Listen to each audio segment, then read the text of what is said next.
तिथि को नमन करती हूँ, सभी अध्यापक गण को नमन करती हूँ और सभी माता पिता को नमन करती हूँ। मैं जानती हूँ आज इस एनुअल डे के इस फंक्शन पर मुझे कोई नृत्य या फिर संगीत का प्रदर्शन करना चाहिए था, लेकिन वीरों की इस धरा पर खड़े होकर, शहीदों की इस भूमि पर खड़े होकर मैं उन वीर योद्धाओं को याद करना चाहूंगी। दे दी हमें आजादी बिना खड़ग बिना ढाल, साबरमती के संत तूने कर दिया कमाल।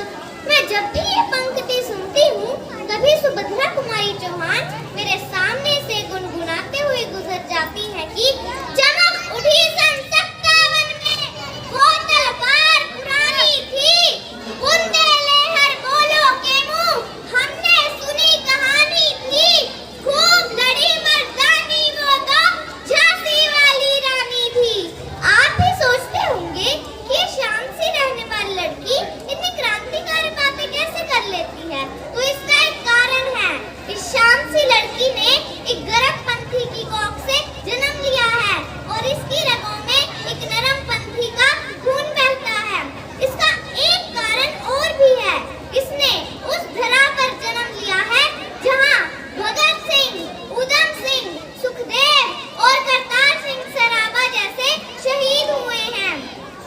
मैं गांधी विरोधी नहीं हूँ, लेकिन सत्य तो यही है कि बाज का खतरा सदा रहा है, चिड़ियों की मुस्कानों पर दीपक भारी नहीं पड़े हैं, आंधी और तूफानों पर आज तलक तो भेड़ियों ने प्रीत के गीत नहीं गाए, घोर अमावस की रातों से जुगनू जीत नहीं पाए, ताप सूर्य का ताल ठोक कर सुबह की ओस से जीता है, सच कहानी किस्तों में कछुआ खरगोश से जीता है।